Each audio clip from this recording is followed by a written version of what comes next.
Acid base and salt chapter आपको बहुत important chapter है। सबसे पहले समझते हैं हम लोग यहाँ पे क्या लिखे हुए एसिड। तो हम लोग आज सबसे पहला चर्चा करेंगे एसिड के बारे में। एसिड का मतलब होता है हिंदी में अम्ल। तरह तरह के वैज्ञानिकों ने अलग अलग वैज्ञानिकों ने अम्ल के अलग अलग परिभाषा दिए हैं। ब्रेस्टन एवं लारी ने और भी बहुत सारे वैज्ञानिक हैं जिन्होंने क्या किया था, इसका क्या मतलब परिभाषा दिया था। जो जो वैज्ञानिक इसके परिभाषा दिए थे उन सभी वैज्ञानिकों के नाम भी आपको हम बताएंगे। और इसमें आपको पढ़ना पड़ेगा कि बफर विलियन क्या होता है। बफर विलियन उस विलियन को कहते हैं जिसका पीएच मान कभी नहीं बदलता है। आप चाहे तो किसी भी चीज़ का पीएच मान आप खुद बदल सकते हैं, हालांकि आगे पढ़िएगा तब आपको पता चल जाएगा। तो चलिए हम लोग सबसे पहले बात करते हैं किसका, एसिड। एसिड किसे कहते हैं? तो एसिड का सबसे बेस्ट परिभाषा बताते हैं, जो स्वाद में खट्टा हो। क्या हो? जो स्वाद में खट्टा हो।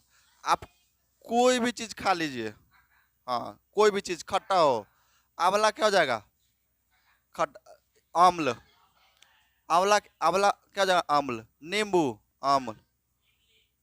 टिकोला, अभी टिकोला का सीजन है, क्या होगा? खट्टा होगा ना। सरफ तो कड़वा होता है ना। और भी कुछ बताइए। कथी? हाँ, समतोला का छिलका इसका कहने का मतलब था वो, है ना। कभी कभी कभी कभी खीरा भी जो होता है ना, उसका अगर पीछे वाला आप नहीं काटिएगा तो हल्का खट्टा लगता है कि नहीं। तो कह सकते कि दुनिया में जो भी चीज इसको इतना देर के बाद समझ में आया, इसलिए न कर ध्यान दो मेरे तरफ। अभी बोला है नींबू, उसी समय न बोले थे। देखिए, दुनिया का वो सारा चीज जो खट्टा होगा उसको क्या बोलेंगे? अम्ल। बताइए तो। लेमन टी, लेमन टी खट्टा होता है। नींबू पानी का शरबत अम्लीय होता है, लेकिन डिपेंड करता है कि नींबू ज्यादा है कि पानी ज्यादा है। अगर नींबू ज्यादा है और पानी कम है तो बहुत भयंकर खट्टा होगा, और नींबू कम है, एक बाल्टी पानी है तो कुछ बुझेबे नहीं करेगा, पता नहीं चलेगा। तो हमारा यही कहने का तात्पर्य है कि आप खुद से दिमाग लगा के सोचिए कि खट्टा कौन चीज है, ससुरा को लिखिए, वो अम्ल होगा। क्या हो जाएगा? अम्ल हो जाएगा। हो जाएगा कि नहीं हो जाएगा? तो वहीं पे यहाँ पे लिखा है हमने कि जो स्वाद में खट्टा होगा उसे क्या कहेंगे? अम्ल होगा। जैसे कि आप कुछ भी लिख सकते हैं। आगे बढ़ते हैं, और क्या होता है इसकी परिभाषा इसके बारे में। दही, दही भी खट्टा होता है। वेरी गुड, दही भी खट्टा होता है। दही भी, अंगूर भी कभी कभी कोई कोई खट्टा होता है, तो खट्टा वाला अंगूर को क्या कहेंगे? अम्ल। कांच लुची, लुची नहीं कांच लुची, हाँ कच्चा वाला लुची क्या हो जाएगा? अम्ल हो जाएगा। अरे भैया सीधा समझ गया ना कि जो मुंह पर रखे स्वाद में खट्टा लगा वो सब क्या होगा? अम्ल। इसी के ठीक उल्टा होता है क्षार, है ना। अम्ल के बाद क्षार, जो क्षार होता है ना वो कड़वा होता है। ठीक है। करेला करेला खा लो, नहीं मिर्ची तो तीता हो गया, करेला क्या हो गया? वो हो गया। साबुन का झाग अगर कभी मुंह पर पड़ जाएगा ना तो दूसरे लोग को मानता है, वो क्या हो गया? बेस। तो जो स्वाद में कड़वा रहेगा, साबुन चाट लो कभी कभी, कड़वा होता है ना। तो जो चीज कड़वा होगा उसे क्षार कहेंगे, लेकिन जो चीज खट्टा होगा उसे अम्ल कहेंगे। अभी अम्ल पढ़ रहे हैं, और देखिए स्वाद में खट्टा होता है। दूसरा बात, इस यह क्या करता है, यह क्या करेगा? नीला लिटमस को लाल कर देगा। अभी लिटमस क्या होता है?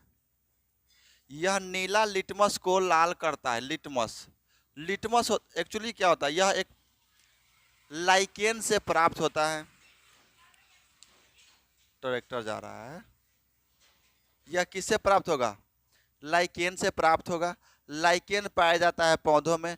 पौधों में एकदम पत्ता के जैसा जो छल्ला पाया जाता है, उस पतले छल्ला को ही हम लोग बोलते हैं लिटमस। और वह किस रूप में पाया जाता है? तो वह पौधे के अंदर नीले कलर में पाया जाता है। और उसको आप अगर निकाल लेते हैं, लाइकेन से बना हुआ लिटमस को कहाँ से मिलता है? पौधे से मिलता है। अगर हम उसे निकाल लेते हैं और उस पर एसिड को डालेंगे, यानी कि अम्ल को डालेंगे, तो पौधा से निकला तो उसका रंग था नीला, और जब भी उस पर अम्ल डालेंगे तो कैसा हो जाएगा? लाल। तो कभी पूछे कि लिटमस किस चीज से बनता है, तो पौधे से बनता है। अब पौधे में पाया जाता है लाइकेन, जो कि क्या बनाता है, लिटमस। याद रखिएगा, इंपॉर्टेंट चीज है। आगे बढ़े। और इसका जो पीएच वैल्यू होता है, अम्ल का पीएच मान, पावर ऑफ हाइड्रोजन, वह 7 से कम होता है। 7 से कम होता है, यानी कि जितना भी सामान जिसका पीएच मान 7 से कम होगा वो क्या होगा, अम्ल होगा। समझिए कैसे। एक डाटा दे रहे हैं आपको, बीचों बीच में 0 होता है ना। चलिए, ए बी। ए बी लिखने का मतलब होता है कि ए से हो गया एसिड और बी से हो गया बेस। एसिड का अर्थ होता है अम्ल और बेस का अर्थ होता है क्षार। समझा जी? पीछे ध्यान दे रहे हो, क्षार। अब बताइए आप, यह जो बीचों बीच में होगा इसको हम लोग मान लेते हैं 7। क्यों? क्योंकि यह होता है उदासीन। क्या होता है बच्चों? उदासीन। अब आप बताइए, जिसका पीएच मान 7 से कम होगा वो क्या हो जाएगा, अम्ल। जिसका पीएच मान 7 से कम होगा वो क्या हो जाएगा, अम्ल। अब मान लेते हैं कि कोई भी चीज जिसका पीएच मान साफा अयबा अटकल है, तो ये ज्यादा अम्लीय हो जाएगा और जब ये उधर जाएगा अम्लीय उसका होना कम होता जाएगा। समझ में आई बात? दूसरा बात कि इधर जो रहेगा एकदम पूरा बेस रहेगा, पूरा करवा रहेगा, जैसे करेला टाइप। और उधर से जब वह इधर आना शुरू होगा तो उसका बेस क्या होता जाएगा, कम होता जाएगा। तो हम कह सकते हैं कि जो भी अम्ल होगा उसका पीएच मान 7 से कम होगा। अगर बताइए किसी चीज का पीएच मान 2 है और किसी का पीएच मान 5.6 है, दोनों तो खट्टा ही है, क्योंकि अम्ल का मतलब होता है खट्टा। तो आप बताइए कि एक सामान जिसका पीएच मान 2 है और दूसरा सामान जिसका पीएच मान 5.6 है, दोनों में से सबसे भयंकर खट्टा कौन होगा, 2 वाला। क्योंकि जब जब वह उधर जाएगा उसका खट्टापन को कम करेगा। क्योंकि जो उदासीन होते हैं ना, इसमें आपको 2 चीज हमेशा याद रखना पड़ेगा, नमक और पानी। नमक और पानी। पूछेगा बबुआ बताओ, नमक का पीएच मान 7, पानी का पीएच मान 7। अब याद रखिएगा, जब यह उदासीन हो जाता है तो इसे कहते हैं लवण, यानी कि सॉल्ट। क्या बोलते हैं इसे, लवण। यानी मेरे कहने का मतलब यही ना हो गया कि लवण का पीएच मान 7, अम्ल का पीएच मान 7 से कम, क्षार का पीएच मान 7 से अधिक। कहाँ तक जाएगा, 14 तक। कहाँ तक जाएगा? समझ में आई बात? का 14 फान जाएगा? नहीं फानेगा, लिमिट है उसका, है कि नहीं लिमिट। तो पीएच मान समझ गए। आपसे हम पूछते हैं, बताइए तो एक बात, मान लो कि आम के टिकोला है, ये एगो है, 2 है। मान लो कि ये आम के टिकोला बमई है, बमई आम होता है। ये कौन होगा, मालदह। समझिए, आम का सीजन है, आम से समझते हैं। तो सबसे खट्टा आम कच्चा में कौन रहता है, मालदह। बहुत खट्टा रहता है।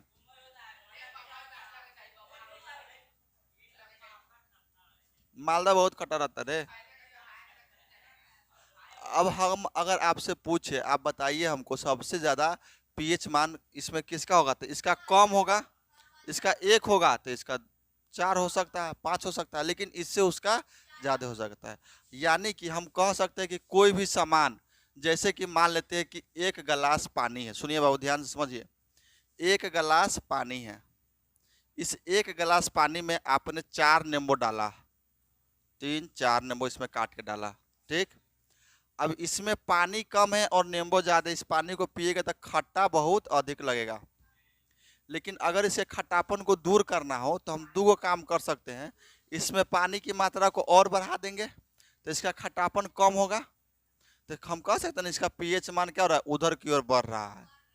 इसका पीएच मान उधर की ओर बढ़ रहा है। आपसे पूछता है एग्जाम में कभी कभी कि मूत्र का पीएच मान कितना होता है। हाँ ससुर, आप जरा ये समझाए हम।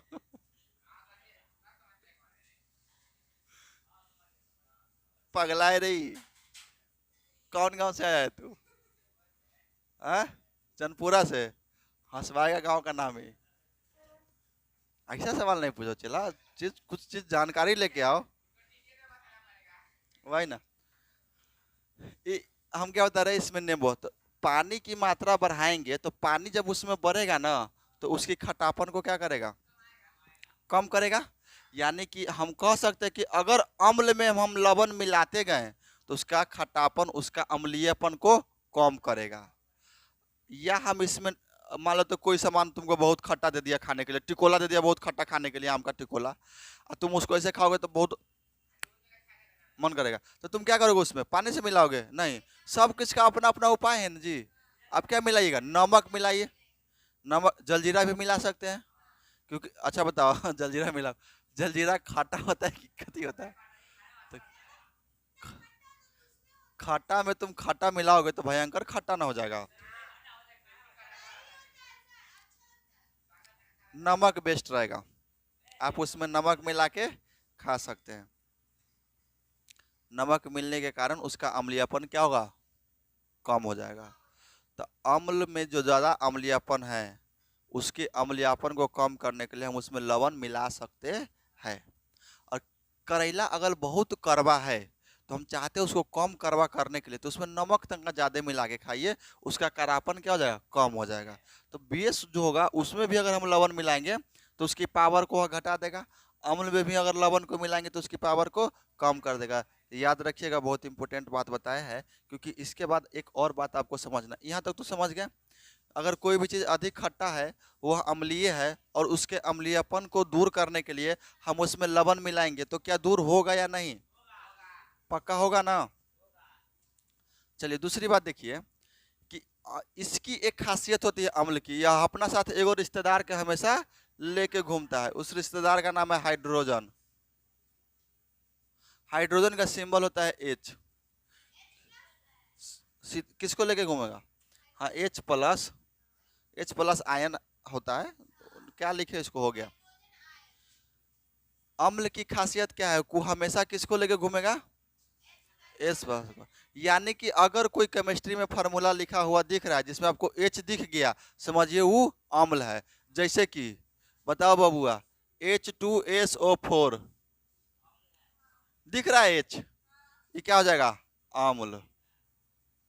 KOH क्या दिख रहा है, एच दिख रहा है, अम्ल। समझ में आया। अच्छा बताओ तो, एक और देते हैं, HCl, ये जो पूछ रही है HNO3, लड़का लोग बताएगा ये क्या अम्ल होगा कि नहीं होगा, क्यों है। तो जितना फार्मूला आपके केमिस्ट्री में दिखेगा ससुरा में एच सटा हुआ है, एच सटा हुआ है, वो सब के सब अम्ल होगा। लेकिन बाबू यहीं पे तुम फंस जाओगे, क्योंकि जो जल होता है उसका फार्मूला होता है H2O। तो सर जल अगर H2O है तो इसमें भी तो H सटा हुआ है, तो यह अम्ल क्यों नहीं है, ससुरा लवण क्यों हो गया। समझ रहे बात, तो समझिए बात को, क्योंकि इसके हाइड्रोजन में ना अलग तरह का बॉन्ड बना होता है, ठीक है। जल में, पानी में हाइड्रोजन का एक बॉन्ड होता है, इसलिए यह इसका एक अलग ग्रुपे हो गया है। तो हम पानी को अम्ल नहीं कहेंगे, न तो ऑप्शन में देखना तरह तरह सब लिखल रहेगा अलग अलग, तुमको H2O मिल जाएगा, तुम कहेगा हाँ मिला एगो। ऑप्शन डी में रहेगा इनमें से कोई नहीं, क्या मारोगे तुम, एच, तुम तो एच ना खोजोगे पूरा एग्जाम में बैठ के कि एच कहाँ है रे, खोजो उसको। इसीलिए तुमको बता दिए हैं कि जल हमारा अम्ल नहीं है, उसका फार्मूला एच से है, लेकिन वो अलग बात है। तो बताइए आपको अम्ल समझ में आई कि नहीं समझ में आई, बताओ तो। चूना, बुझा हुआ चूना का सूत्र कौन जानता है, बुझा हुआ चूना का सूत्र Ca, बुझा हुआ चूना का सूत्र चोट्टा ये नहीं है, Ca × OH2, बुझा हुआ चूना का सूत्र हो गया। बताइए यह अम्ल है कि नहीं है, एच है, अम्ल है, जिसमें एच घुस गया वो अम्ल है। बुक रहता था हम और भी सारा एग्जाम्पल लिखते। चलिए एगो अपना मन से उल्टा पुल्टा एग्जाम्पल देते हैं। एच का लिखे हम, बोलो, CH3COOH। बताओ बबुआ, यह तुम्हारा अम्ल है कि नहीं है? कैसे चीन लिया है? H बैठा हुआ है। लेकिन याद रखिएगा, अभी आपको क्षार को भी पहचानना पड़ेगा एग्जाम में। लवण तो दुगो चिन्ह लिए हैं हम लोग, लवण पहचान लिए कि नहीं? लेकिन जब हमें क्षार की पहचानने की बात आएगी तो क्षार को जब पहचानेंगे तो इसमें एसिड में, अम्ल में H प्लस रहता है, तो क्षार में OH। समझ में आई बात? यहाँ पे देखो OH है, नहीं नहीं नहीं, हड़बड़ाओ नहीं। इसका कहने का मतलब है कि सर ये अम्ल अक्षार दोनों होगा। तुम नहीं, तुम समझी नहीं।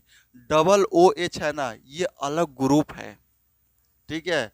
अभी तुमको तो इसका मतलब है कि पीरियोडिक टेबल तुमको नहीं आता है ना? पीरियोडिक टेबल जो 25 रुपया का आता है वो तुमको नहीं आता है। 25 रुपये का मोमो आता है तुमको खाने, खरीद लिए उसको, पढ़ेगी नहीं? बेटा इसको बताइए बाबू लोग, तो हम अम्ल को कैसे पहचानेंगे? H से पहचानेंगे कि नहीं पहचानेंगे? चलिए, इस अम्ल की एक खासियत है, इसको H पसंद नहीं है फिर भी यह H को अपने साथ रखता है। जैसे कि घर वाली, किसी को किसी की घर वाली, अपन घर वाली पसंद नहीं होता है, फिर भी मजबूरी है कि रखना पड़ता है। नहीं बोलो, नहीं बोल बोलो। ये फैक्ट है कि बम्पर फैक्ट है, दूसरा घर वाले नहीं मन लगेगा। अम्ल जो है ना, इसमें हाइड्रोजन हमेशा पाया जाएगा, लेकिन इसको हाइड्रोजन पसंद नहीं है। जैसे कि आपसे हम बताते हैं, सुनिए, अगर कोई अम्ल लेते हैं जैसे कि H2SO4, सल्फ्यूरिक अम्ल हुआ ये।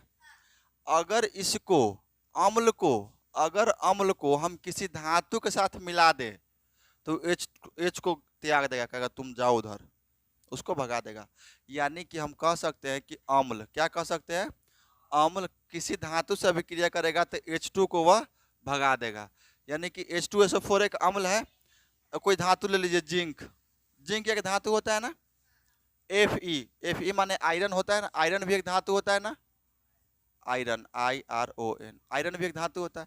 अब H2SO4 के साथ अगर हम धातु को मिला रहे हैं तो धातु में डाले हैं जिंक, तो यह क्या करेगा जानते हैं आप? ZnSO4 बना लेगा, कहेगा H को हम तुमको नहीं जानते, तुम निकलो। बताओ, H को भगाने का काम किया कि नहीं? ये तो लग रहा है कि नया मिलने पर पुरानका को छोड़ दिया है, यही ना लग रहा है? लग रहा है कि नहीं लग रहा है? तो हम कह सकते हैं यहाँ पे, हालांकि ये समझने की चीज है। अब बताओ बाबू, हम जैसे कि एक अम्ल लेते, एगो पहला, दूसरा एग्जाम्पल दे। अगर H2SO4 को बबुआ तुम Fe के साथ मिलाओगे तो क्या होगा?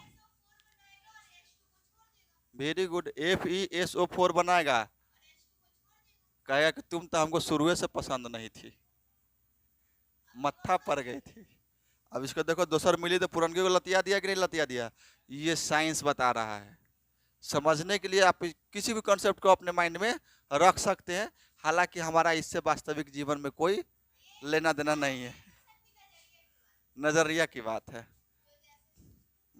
समझ में आया? अब चलो, कॉपर भी एक धातु है। कॉपर मतलब जो पंखा में कॉइल लगता है ना, वो कॉपर, तांबा होता है। अगर बाबू H2SO4 क्या हो गया? सल्फ्यूरिक अम्ल। इसमें तुमको हम बोले बबुआ कॉपर को मिलाओ, क्या बना के देगा? बना देगा कि नहीं बना देगा? तो ये बनाएगा CuSO4 प्लस H2 को कहेगा निकल। निकल नहीं हर। समझ में आया कि नहीं? तो हम कह सकते हैं, इसको लिख क्या सकते हैं वो जानते हैं आप? हम हमारे एग्जाम में ये पूछेगा कि किसके साथ अभिक्रिया करने पर अम्ल हाइड्रोजन को त्याग देता है?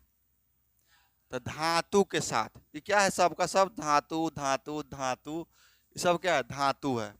धातु समझते हैं ना, धातु धातु।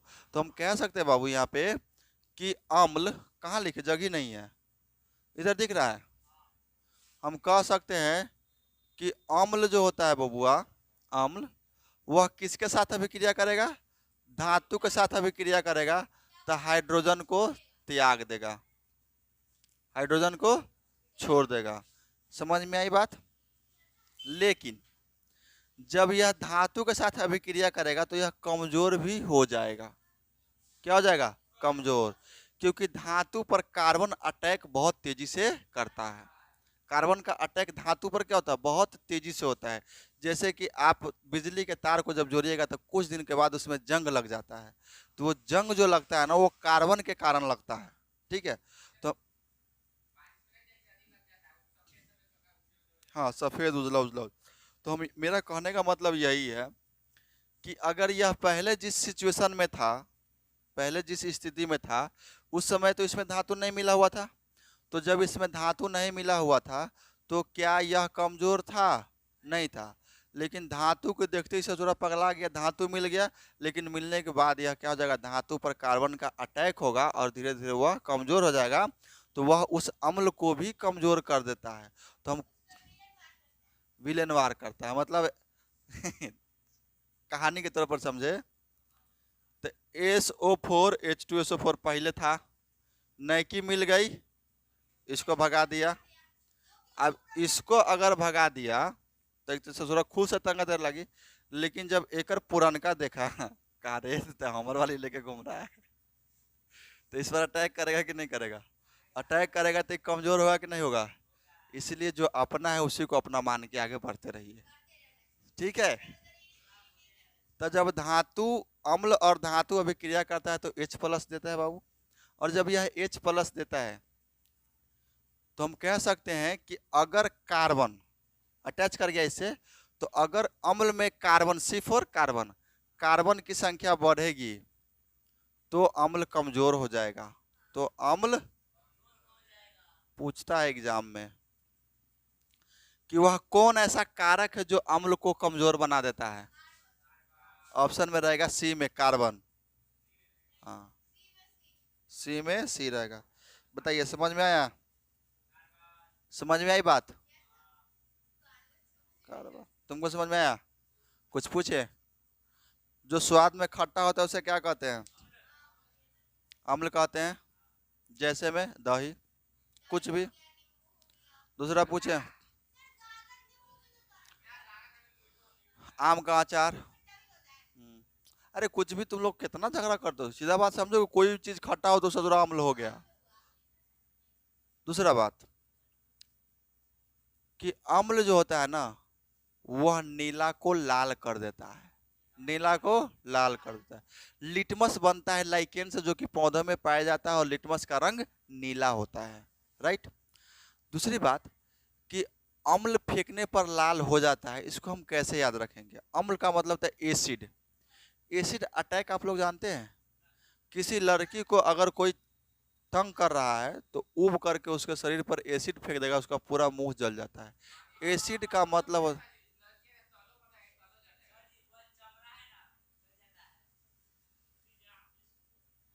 जानते हो ना? हाँ, तो एसिड उसी को बोलते हैं, उसको हिंदी में बोलेंगे अम्ल, तेजाब टाइप का होता है। तो अब किस समय बदल गया है, लड़की लोग भी समझ गई है कि सब चीज़ गलत है। लड़का लोग को तो बिल्कुल ऐसा व्यवहार नहीं रखना चाहिए, चाहे दुनिया में कहीं का भी लड़का हो।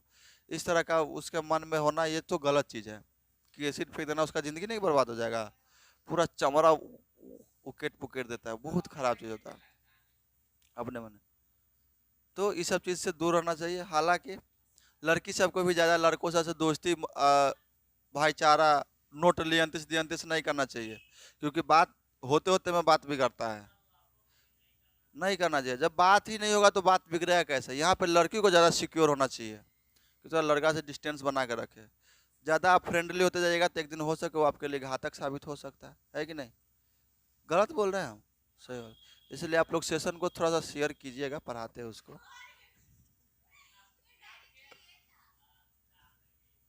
ठीक है, तो आप इस चीज़ को समझ रहे हैं कि नहीं समझ रहे हैं? अब लड़की लोग भी खुद के बहुत मॉडर्न हो गई है।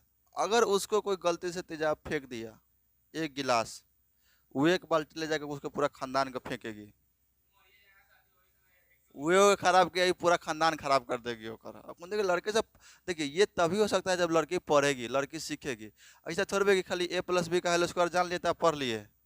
पढ़ने का मतलब होता है कि आपके अंदर एक संस्कार का विकास हो, आपके अंदर एक बुद्धि का विकास हो, नॉलेज तो आपको बिना मतलब में बैठ के जाइएगा तो यहाँ से नॉलेज लेके जाइएगा, तो सिर्फ नॉलेज ही सबसे बड़ा चीज़ नहीं होता है। आपके अंदर डिसिप्लिन संस्कार होना, गलत बात बता रहे बाबू, सही बात है कि नहीं? ठीक है, आगे बढ़े। लड़की लोग सतर्क रहे, लड़का लोग को इसमें कोई भय नहीं है। बताइए, अम्ल में हमेशा हाइड्रोजन पाया जाएगा कि नहीं पाया जाएगा? एगो चीज लिखते हैं, तुम लोग बताओ तो। HNO3 ससुरा अम्ल है कि क्षार है? कैसे पहचाने हो? इसमें हाइड्रोजन है। तो बताइए H2O क्या ये अम्ल है? नहीं है। आपसे एग्जाम में सवाल पूछेगा, अम्ल के विघटन के फलस्वरूप, अम्ल के विघटन के फलस्वरूप कौन सा गैस निकलता है? तो बताइए, अम्ल धातु से मिला तो इसका विघटन हो गया, विघटन के बाद कौन सा गैस निकला? हाइड्रोजन गैस निकला है। ठीक है, चलिए बाबू ध्यान से देखिए। एसिड, एसिड माने अम्ल की ही चर्चा कर रहे थे अभी हम लोग जस्ट। तो अब हम लोग इसमें आगे देखते हैं। आगे हम लोग को यहाँ पे देखने को मिलेगा कि यह जो अम्ल होता है, इसकी परिभाषाएं बहुत सारा के वैज्ञानिकों ने अपने अपने हिसाब से दिया है। एक सवाल मैं आपसे पूछता हूँ, बताइए, क्वेश्चन है ये, कि अम्ल का विघटन होगा तो कौन सा गैस निकलेगा? हाइड्रोजन। अम्ल किसके साथ क्रिया अभिक्रिया करेगा? तो धातु के साथ। अम्ल को कमजोर करने वाला तत्व कौन है? कार्बन। एक वैज्ञानिक है जिसने कहा था कि जब धातु और अम्ल ये दोनों आपस में अभिक्रिया करेंगे, क्या करेंगे? अभिक्रिया करेंगे तो H गैस हाइड्रोजन गैस को मुक्त करेंगे। बस ये बात आपको हम इससे पहले बता दिए थे। ये तो सब जानता है कि धातु और अम्ल आपस में मिलेगा तो क्या छोड़ेगा? हाइड्रोजन छोड़ेगा। तो यह बात के एगो वैज्ञानिक, एगो आदमी आके कह दिया कि देखिए हम आपको एगो बात बताते हैं। तो कहा बताओ। अम्ल जब धातु के साथ अभिक्रिया करेगा ना तो H हाइड्रोजन गैस को मुक्त करेगा। देखिए हम कितना बड़का बात बताए हैं, हम हो गए वैज्ञानिक और लोग मान लिया। बताइए, इतनी सी बात है। तो ये बात जिसने कहा था ना उसका नाम था आर्हेनियस। बताइए, तो ये कोनो बड़का को बात कहा है? ये बात तो आप ही कह सकते हैं। तो किसने कहा था कि धातु जब अम्ल से अभिक्रिया करेगा, धातु जब अम्ल से अभिक्रिया करेगा तो H+ गैस को मुक्त करेगा? आर्हेनियस ने। बच्चों यहाँ पे एक बात हम लोग को और जानना है, ठीक है? जानना ये है कि अम्ल जो होता है, अम्ल, अम्ल नींबू लिखेंगे तो आप क्या समझिएगा? अम्ल समझिएगा ना, खट्टा है। नींबू को या किसी भी अम्ल को अगर लोहा पर डाल देंगे, लोहा पर डाल देंगे तो वह उसको गला देगा। क्या कर देगा? गला देगा। केमिस्ट्री में किसी भी चीज को गलाना का मतलब होता है सड़ा देना। क्या कर देना? सड़ा देना। तो नींबू को अगर, खट्टा सामान को अगर हम लोहा पर डालेंगे तो लोहा को वो सड़ा देगा, गला देगा। तो हम कह सकते हैं कि केमिस्ट्री में क्या है? रसायन विज्ञान है। तो केमिस्ट्री में किसी भी चीज को खराब कर देना, सड़ा देना, क्या कहलाता है? मतलब नींबू अगर लोहा पर पड़ेगा, नींबू खट्टा होता है जिसके कारण वह लोहा को गलाना शुरू कर देगा। और केमिस्ट्री में कहा जाता है कि अगर कोई भी सामान किसी सामान को गला दिया, सड़ा दिया, तो उसे ऑक्सीकरण कहते हैं। अब जैसे हम ऑक्सीकरण को दिखाते हैं, इसका इसका हाथ लेके आओ, आकाश का हथौड़ी लेके आओ, अब पकड़ के नौवा पर मारेंगे 2 हथौड़ी, 10 दिन के बाद क्या होगा? इसका नाखून सड़ जाएगा। तो केमिस्ट्री में सड़ना बोलेंगे, तो इसको क्या बोलेंगे? सड़ना बोलेंगे ना। तो केमिस्ट्री में सड़ना नहीं बोलते हैं, इसकी उंगली का ऑक्सीकरण हो गया।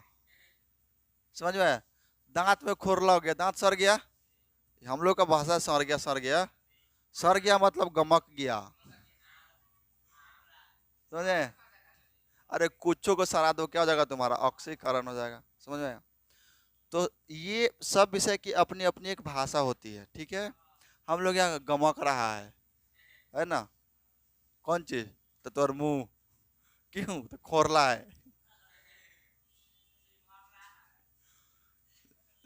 तो वही का ना महकने को ना गमकना बोला जाता है।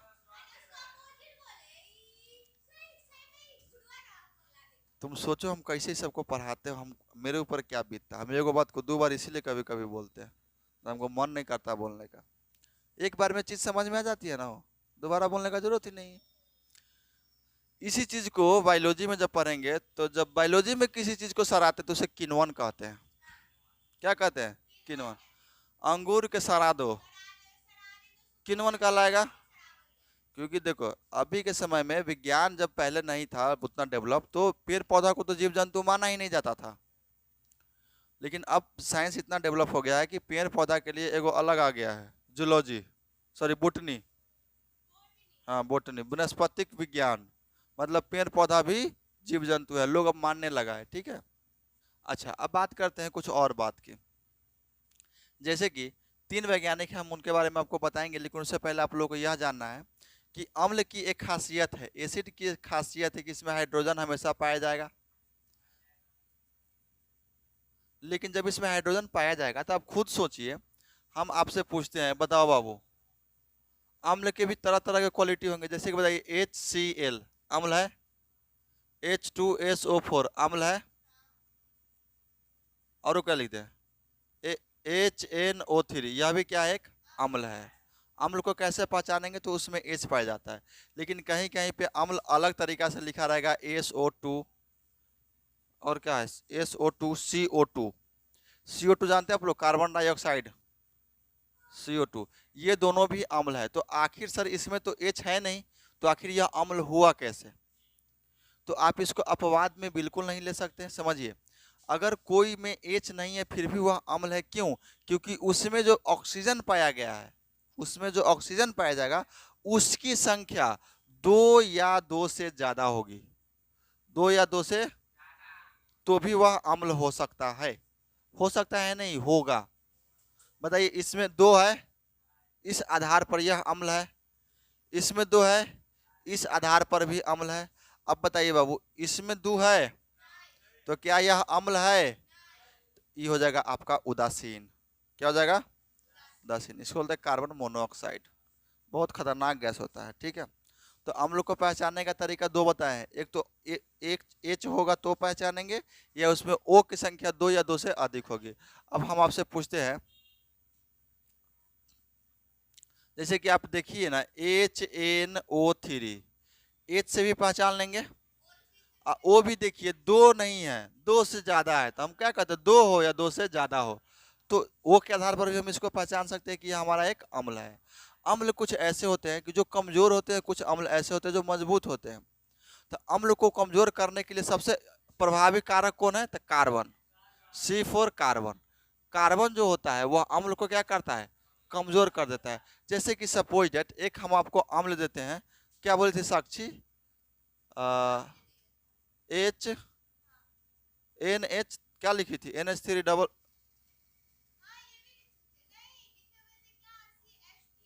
हाँ सॉरी सॉरी, CH3 COOH। अब इस अम्ल को आप गौर से देखिए, इस अम्ल में आपको कार्बन दिख रहे हैं, लेकिन यह है तो अम्ल ही, यह क्या है तो अम्ल ही।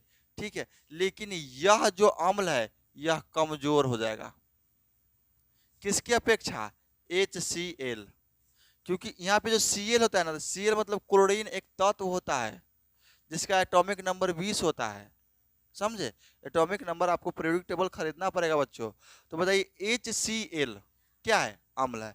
अच्छा, यो नहीं समझ में आया तो तुम बताओ, H2SO4 यह भी तो एक अम्ल है। अब इस तीनों में कंपेयर करो, सबसे जबरदस्त कौन सब है? तो ये दोनों अपने आप में जबरदस्त है, ताकतवर है, लेकिन यह, क्योंकि इसमें C अकेला बैठा हुआ, इसमें C देख रहे हो ना, C नहीं है, Cl है, साथ में है, क्लोरीन है। समझे? तो अम्ल को हम इस बेसिस पर भी पहचानेंगे कौन अम्ल कमजोर है, कौन अम्ल कमजोर नहीं है। यह आपके कहाँ, हाँ तो, हाँ तो CH3 तो है, हाँ C है, कार्बन है तो कमजोर हो गया, इसका C4 कार्बन ही होता है यहाँ पे। मैंने क्या बताया? CO4 carbon. तो समझ में आई बात? कोई भी अम्ल कमजोर होगा, यानी आप उसमें देखिएगा C अकेले कहीं घूमता ना रहा है, अकेले घूम जाएगा तो C उसको क्या करेगा?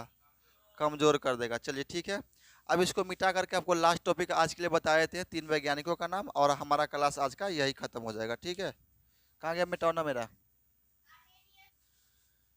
अम्ल के अपने अपने हिसाब से 3 वैज्ञानिकों ने अपना अपना परिभाषा दिया, जिसमें से एक वैज्ञानिक कहते हैं कि अम्ल किसी धातु के साथ अभिक्रिया करेगा तो H गैस को वह मुक्त करेगा। जब ही यह बात वह कहा, वो बन गया वैज्ञानिक, और उसका नाम था आर्हेनियस। कहा कि यह किसके किसके साथ मिला है, तो अम्ल मिला है धातु के साथ। तो आपको तो हमने बता रखा है कि जब धातु मिलेगी तो इसको छोड़ेगा, भले ही बर्बाद हो जाएगा बाद में, वो अलग बात है, लेकिन इसको तो छोड़ देगा।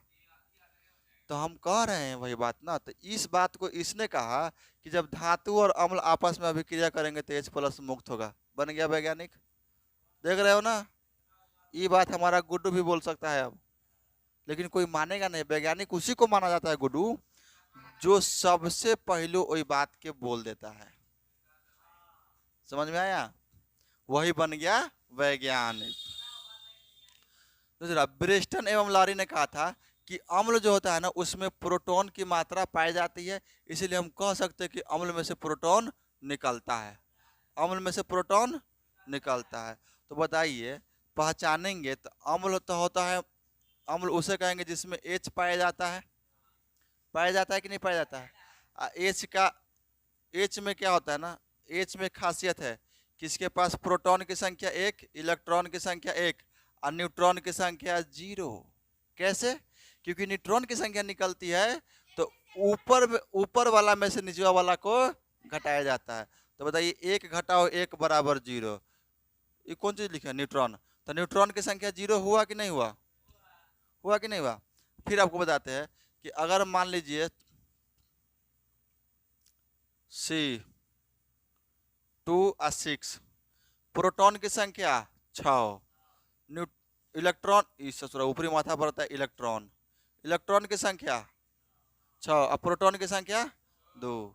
तो कहेगा न्यूट्रॉन की संख्या ज्ञात कीजिए, तो 6 घटाओ 2, ऊपर वाला में से नीचे वाला घटा दो, न्यूट्रॉन की संख्या 4। लेकिन हाइड्रोजन में न्यूट्रॉन की संख्या होगी, नहीं होगी, क्योंकि हाइड्रोजन जो होता है उसका ई भी 1 है और ऊ भी 1 है, घटाएंगे तो 0। तो अब ये कहा कि प्रोटॉन देता है, तो बताइए बाबू, प्रोटॉन नीचे वाला को बोले थे ना, तो प्रोटॉन दे दिया, तो बच गया कौन, इलेक्ट्रॉन।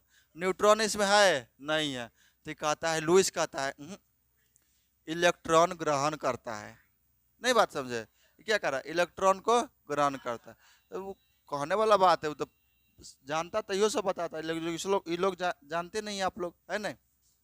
तो बताइए, किसने कहा था कि प्रोटीन होता है अम्ल में, ब्रेस्टन एवं लॉरी ने। किसने कहा था कि अम्ल इलेक्ट्रॉन का ग्रहण करता है, किसने कहा था, किसने कहा था, किसने कहा था कि अम्ल जब धातु से अभिक्रिया करेगा,